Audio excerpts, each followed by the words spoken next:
Yes, here record. Yeah, it's recording now. Okay, so yeah, I should have asked first. So everyone is okay with recording, right? Yes, I think so. You are the one that is being exposed to the video. Okay. Okay. Okay. So now, now we have another object called run, and this object is the one that's going to connect what I called it, like this data object, which is a catchment, has all the objects, and it's going to have all the result as well. But all the methods that is going to make the calculation, it is in another object. Okay, and this run object is the one that's going to connect everything. Okay, so you have to just import it. You don't need to instantiate it or anything. It has nothing inside. It's just going to link other objects. So to where it is, yeah. So inside, so you don't need to pass anything to it to instantiate it. So you just need to import it, and that's it. Import it, and you give it as a parameter the data object or the catchment object. And so after you give it, you call the method run Hapi, and this method is going to run everything inside. So everything is going to be done inside. So now you have nothing to do. You just maybe two questions here for you. I think that are important for everyone. The first one is when you were loading the data, what is the name of the files? You load the folder, but is there any convention that you need for precipitation, evapotranspiration, and so on? Because you are loading only the folder. So inside the folder, what should I put? Just paste all the files there, and then what? Okay, inside the folder, you are going to see my collab. Yeah, but a bit small. Okay, so I have to run this. So I already sent you this link. Okay. Can you paste it in the chat? It's already in the chat. Ah, it's already in the chat. Yeah. Okay. So I will paste it again here. This in the chat. Okay. So.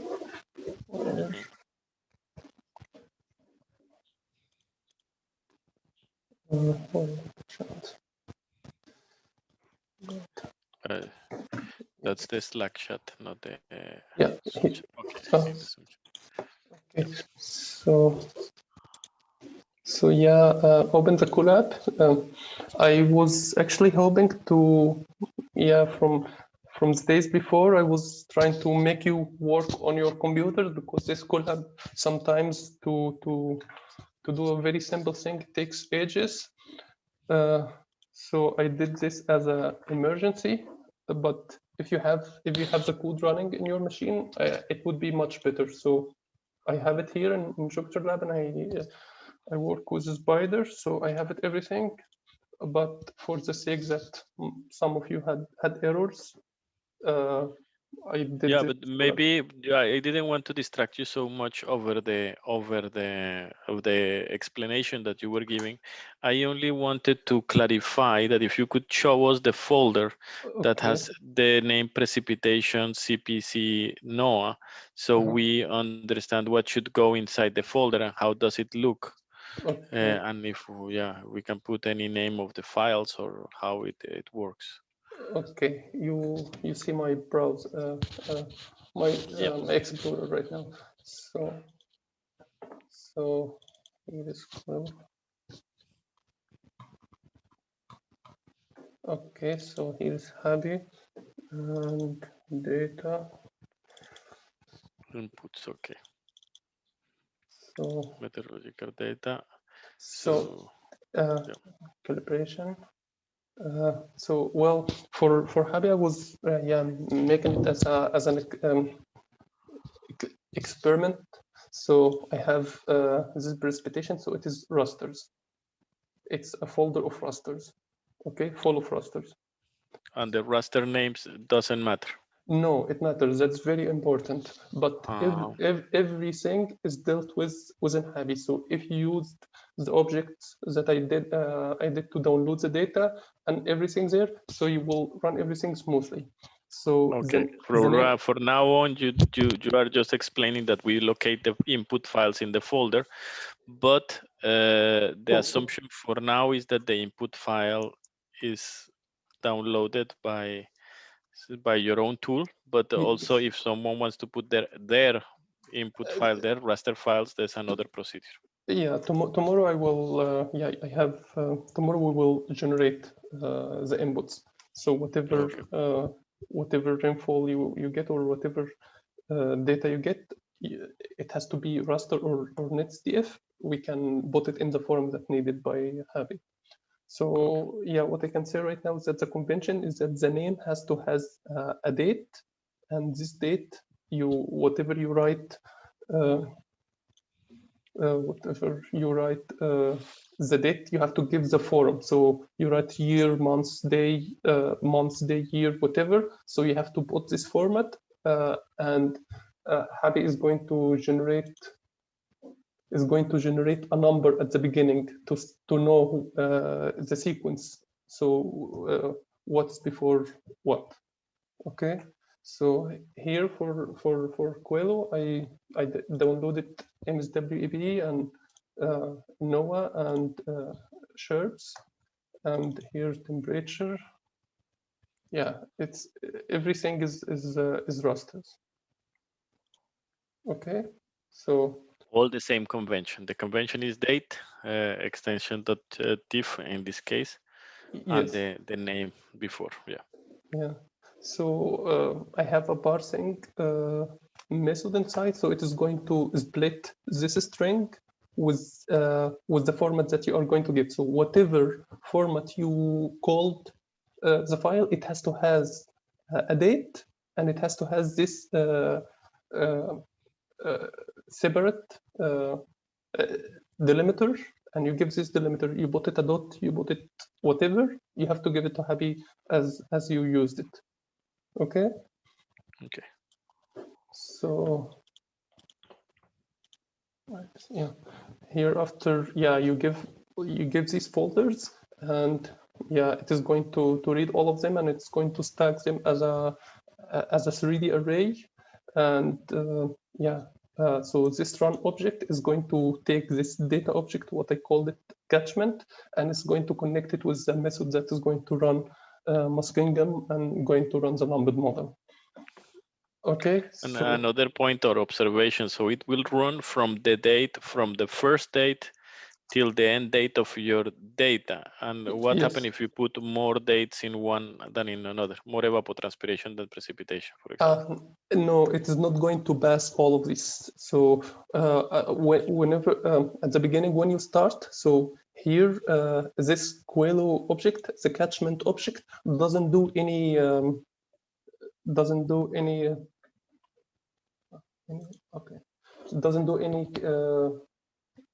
verification on the inputs. The one that do the verification is this run object. So it is going to connect. Someone is trying to enter, or everyone is here?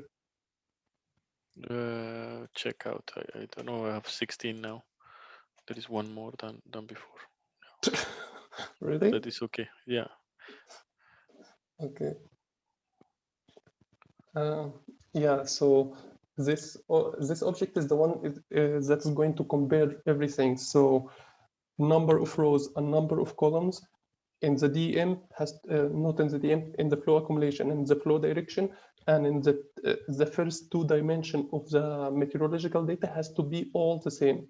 And if they are not, well, if you use Hapi from all the tools in Hapi, they are going to be the same. But if you decided to use to get the data from other source, I have the tools that you can use in order to match all the dimensions of everything. Okay, so this one is going to is going to compare everything. Everything is okay. It's going to start running first the vertical, the lambda for each cell. Then it's going to route it. The simulation is done. Everything is okay. Yeah. So after we go to extract discharge at the location, at the cells where the gauge are located, and it is just a method. You don't need to pass anything to it. And we go back again to the Quelo object, to the catchment object. So this run object is just you instantiate it and you give it the data object, and that's it. The data object is going to be to have also the result. So what are these results? It is a state variable, all the state variables, snowpack, water content, soil moisture, upper zone and lower zone. And if you have a lake, you will have the volume of the lake. So this this array is 4D. So you have the 3 dimensions that we know, longitude and latitude, and in the other dimension the time. And for every value of longitude, latitude, and time, you have 5 of 4 state variables. Okay, so you have that's one of the result, state variable, and the other result is lower zone, the base flow discharge, and the other one is upper zone, the surface flow and interflow, and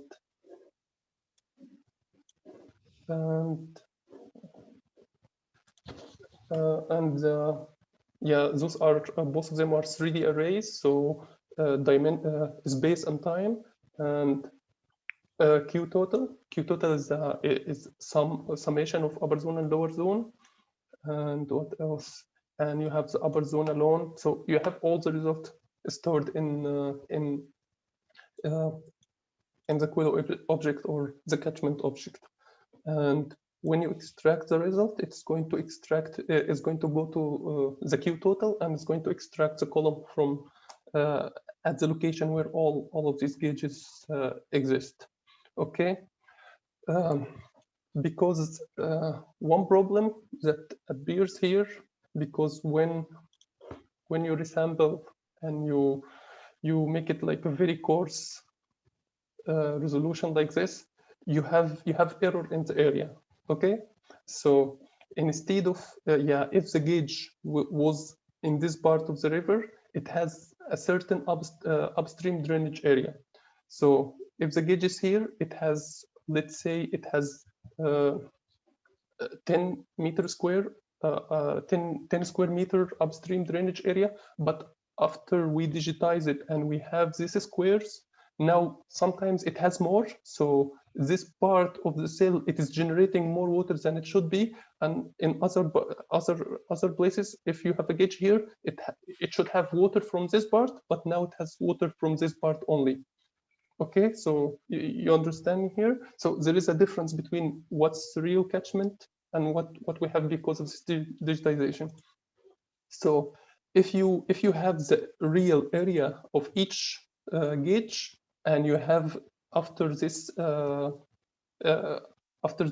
we resampled, so if you want to multiply by any factor to correct the discharge, so you have a factor, you divide the area after resampling and the real area. So in order to have it as a reference and multiply it by the discharge, you can put it here.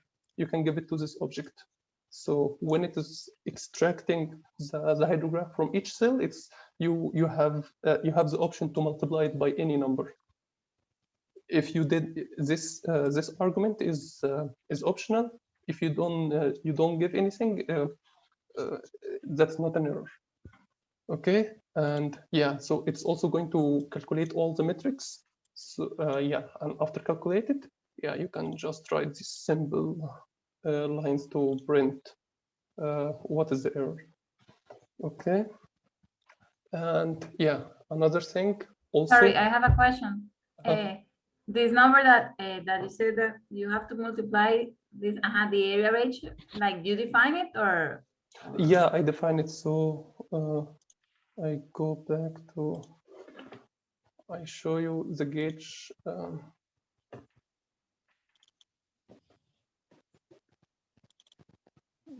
Here. So yes, so I said the philosophy behind it. So you can multiply any number, but the number that I was interested to see how much actually each gauge should cover upstream and how much it is covering because of this resolution. And so what I did is that I measured both area before and after the resampling, and I divided both of them. And that's a factor that I might. Oh, that's a factor that I multiplied the charge with. It is sometimes a factor of 0.97, 1.2, something like that. It should be here, but it's not here. But yeah, that's how the gauge file should look like. So it should have an ID, and yeah, that's a name. It doesn't matter, and it should have X and Y. Whatever the coordinate system, it doesn't matter, but it has to be similar to the coordinate system that you use for the DM. If it is not the same, we might have a problem like what we had in Coelho. Projections are very weird sometimes, and all of these global maps, it is in WGS 1984, and sometimes we have a problem. So it is better that you unify all your projections in ArcGIS. Hapi has all of these checks, and when it is resembling, when it's doing all of this, it is using GDAL, so it's basically the same like ArcGIS and QGIS, but sometimes I get some error. So the maybe just to summarize what you are saying, this table will allow us to know the location of the gauge where you have some measurements.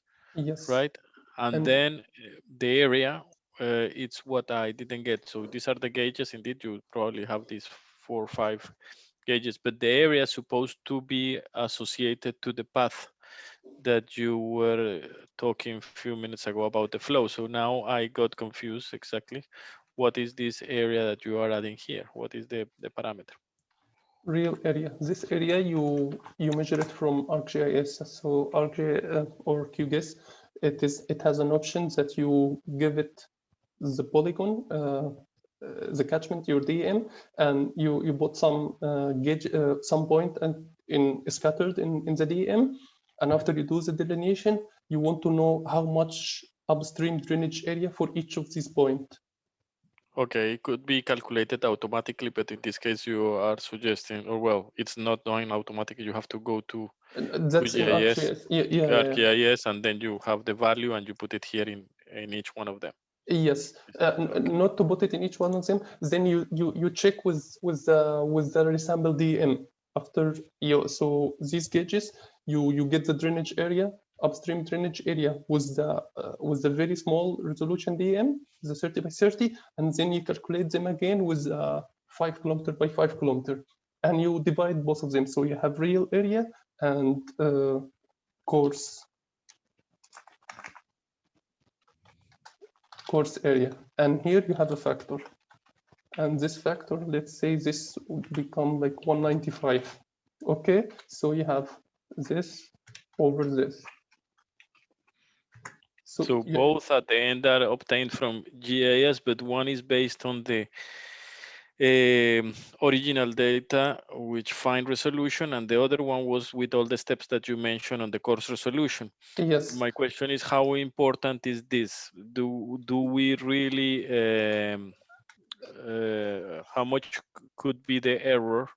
Because it seems quite a lot of details.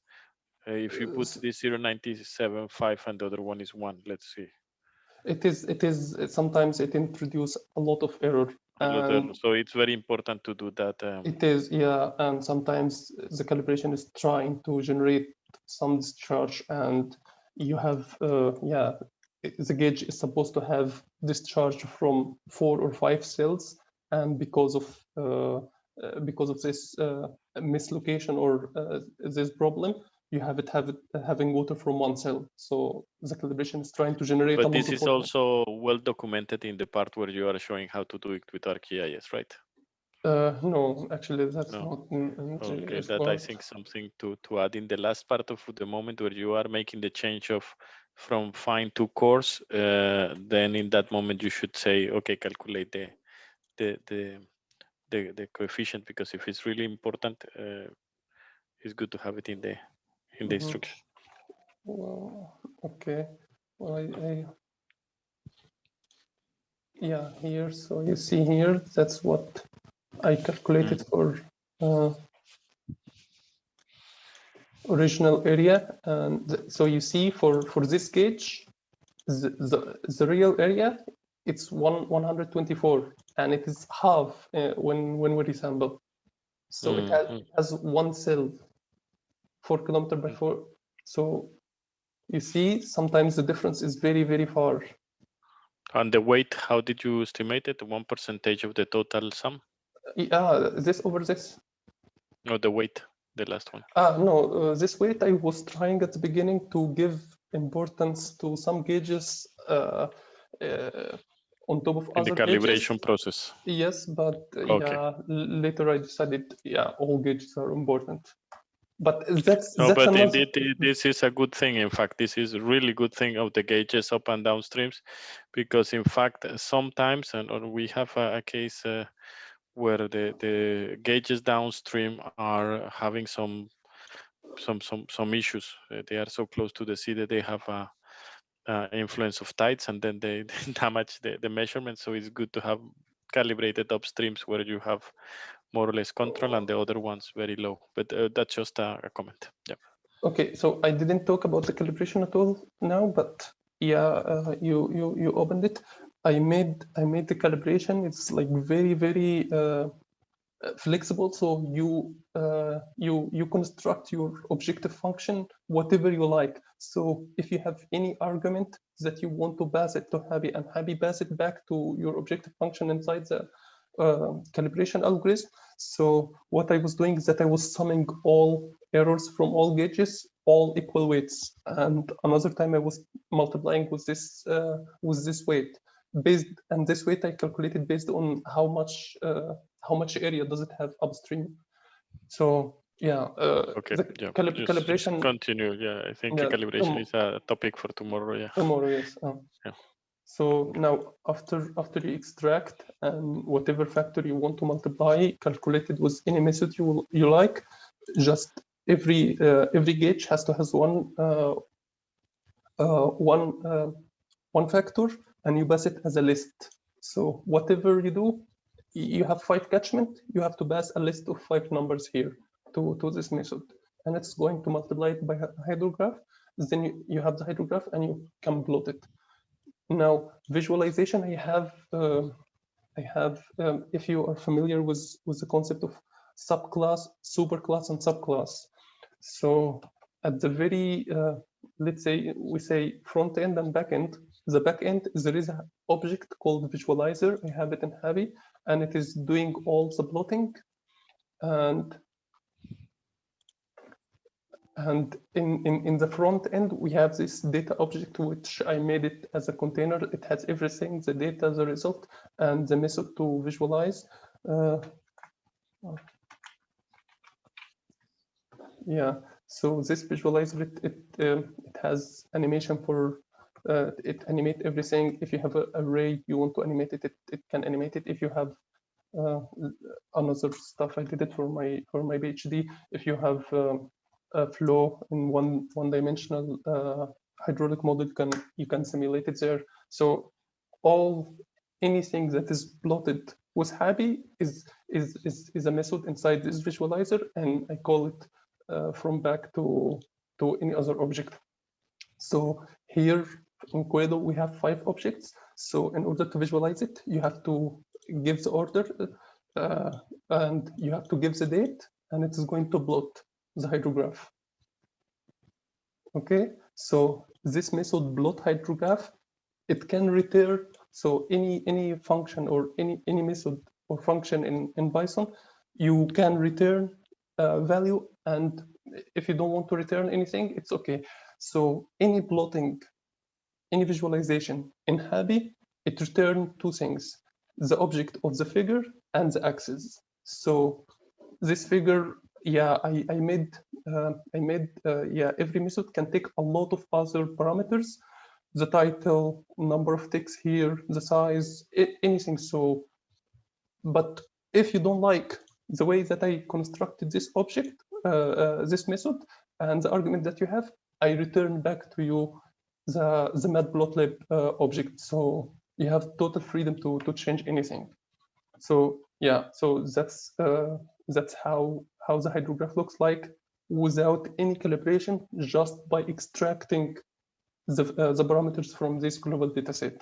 So you can start your calibration with this, with such hydrograph. I wouldn't generalize and say that it is good everywhere.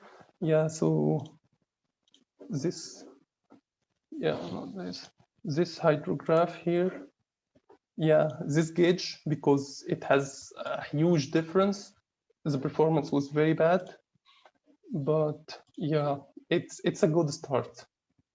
Okay, the other thing is that I put here animation. So we have a stack of rasters and we like to animate it. So also in this visualizer module that I have at the backend, it can animate array, 3D array. So yeah, it's a time series of a stack of arrays. It has a lot of arguments. You can control the animation whatever you like, and it's going to make an animation like this. So here you have, this is the total discharge. So similar, you can simulate soil moisture, you can simulate snowpack, you can simulate, you can animate upper discharge, lower discharge, any value that you have it stored in the catchment object, and it is a 3D array. You can plot it here, and yeah, I was trying to make the visualization more what can I say? Yeah, the scale here. So you can change it to bar scale. You can change it to logarithmic scale, because sometimes discharge all the time series has low discharge and 2 or 3 values has high. So it has a lot of options here. So yeah, there is 5 scales: normal, bar, everything you can do it here. And yeah, so this is you can also save this animation, but yeah, it needs to install some codec thing. So yeah, here is the way from where to download this codec and how to put it.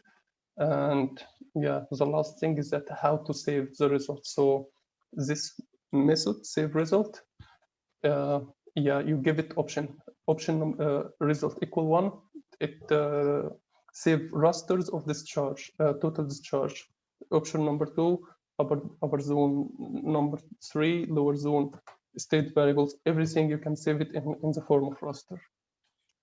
So yeah, so that's the last thing, I guess, for today. But if you like to try the code, so I already sent all the Jupyter notebook, and we have the collab thing. So you don't need to install anything. You just need to open the link and run it. Questions?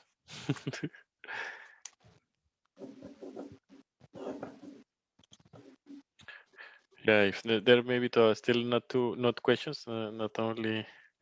Yeah, I see. I think it's maybe still there is no hands-on, so probably tomorrow that you start to do it all yourself first. Make one good example. Everyone just follow you and see what is the procedure starting from zero. Maybe not in a notebook. Maybe it's easier if we do it just in simple Spider.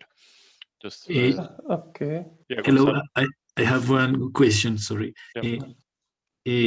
Just to say thank you for this time, because I think it's really interesting. And the another thing is, in Jupyter Notebook, the installation of Hapi is the same as is in the so to run it in Google Colab, because there is Well, no this. Okay, that's the question. Well, Jupyter Notebook, Spider, Collab, all of these are editors, or yeah, so those doesn't matter. So yeah, it's not. They are just front ends for the final Python behind. So at the Yes. end, it's just command lines. Yeah. Where it is? Yeah, yeah. Okay. Talking about the installation. So yeah, we really, if you ask the guys from who tried Happy like a year ago or 2 years ago, we were struggling, but right now, I don't know. Yeah, the guys are here. Fabio is here and Juan Manuel is here. Fabio, are you there? Yeah, we're here. Yeah, sorry. Yeah, before they were struggling. So you were saying, Mustafa? Yes. So right now, you see my screen now or not? Yeah, we can see it. Yeah. Yes, we are. Okay. Yes. So I don't know what it is. So right now, well, I started actually not these days, but long ago. So right now we have Happy in all platforms that share open access Python or open access software.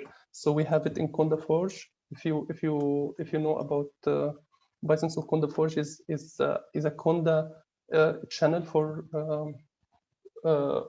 codes, and it has a lot of checks. So in order to pass and to publish your package there, yeah, it has a lot of let's say they call it continuous integration. So it has, I have to try my package in Windows, in Linux, and in Mac, and I have to try it on all versions of Python and all versions of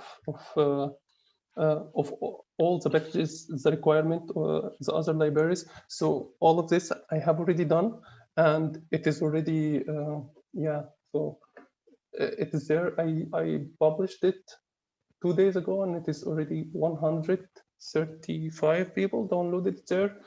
And in Beep, if you know Beep, I bought it there like a year ago, and it's already 7,000 people downloaded it.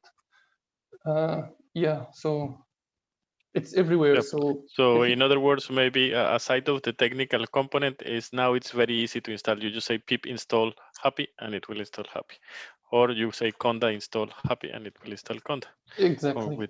Yeah, so that's maybe the basic. Now it's really fast. What maybe just to clarify that Mustafa was telling everyone to go to the GitHub and look into the GitHub was more to be able to see the code as he was explaining today.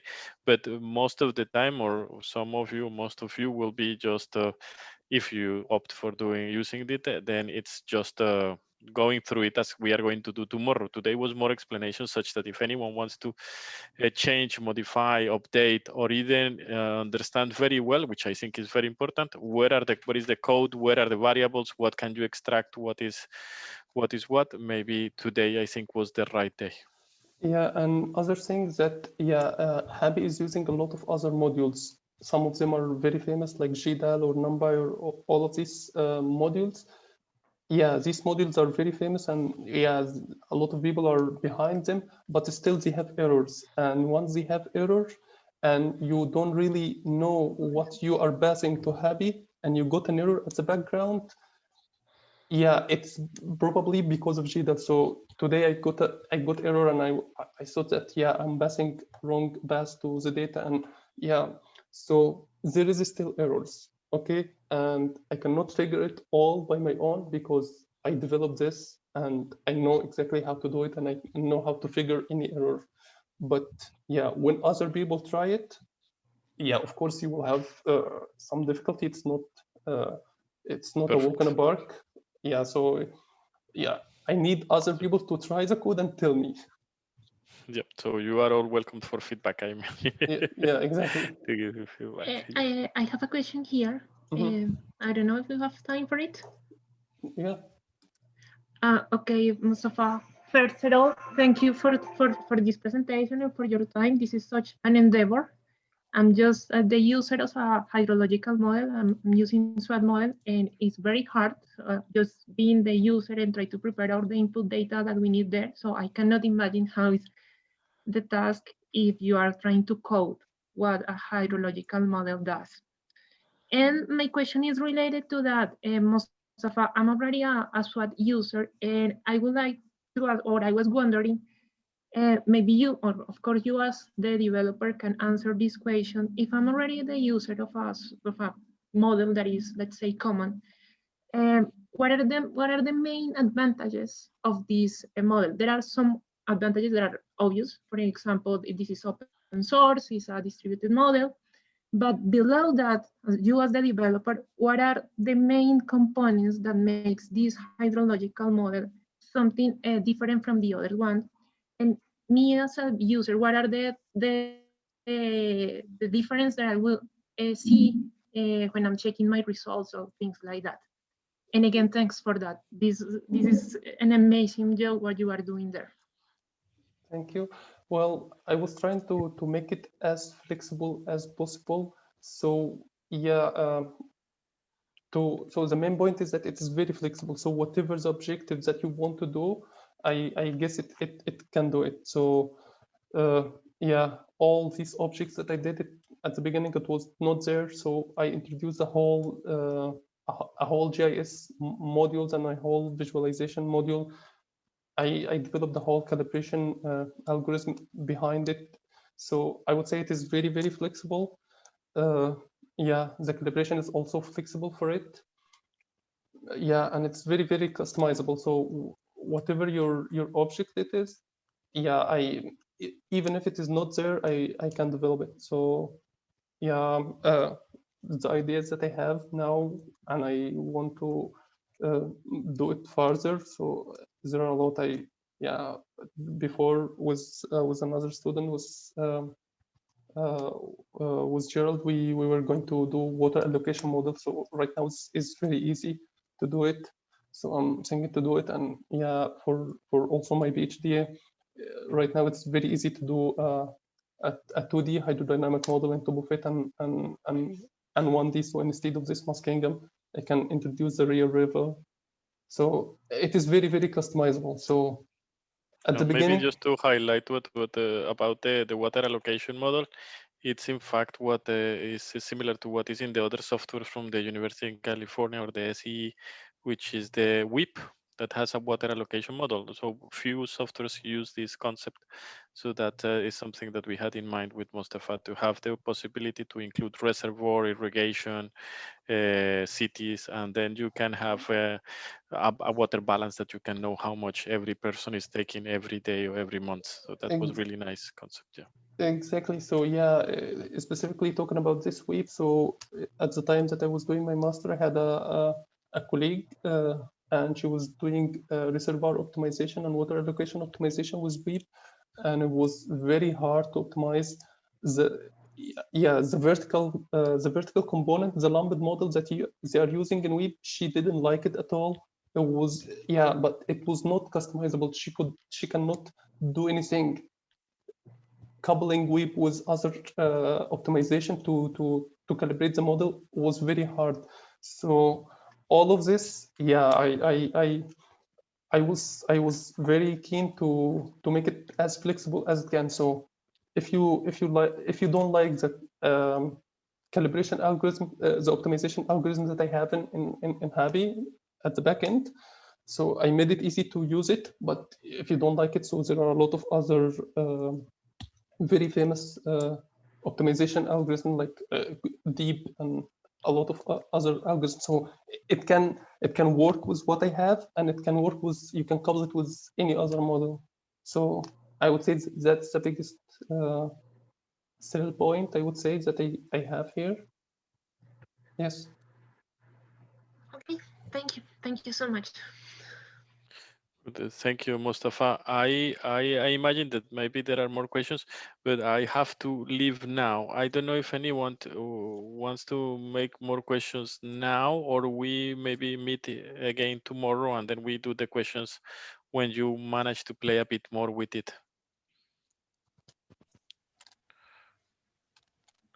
Yeah, open questions. I open have a answers. question.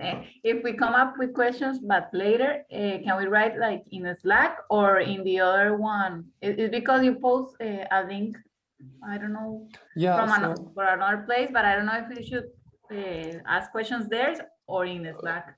Right now in the Slack is okay, but yeah, I will leave Slack for another couple of weeks, and then later I will delete it, and we will continue in this. Yeah, I'm trying to build a community for Hapi. So this Gitter, it will be open all the time, and you can all join there.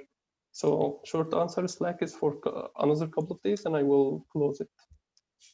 Okay, great, thank you. Good. Okay, then thank you everyone. And tomorrow then at what time, Mustafa? 3 p.m.? Yeah. Yes. Okay, 3 p.m. Dutch time or German time. The same time. Okay.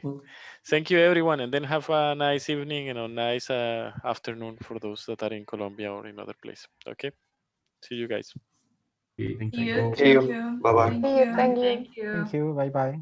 Bye.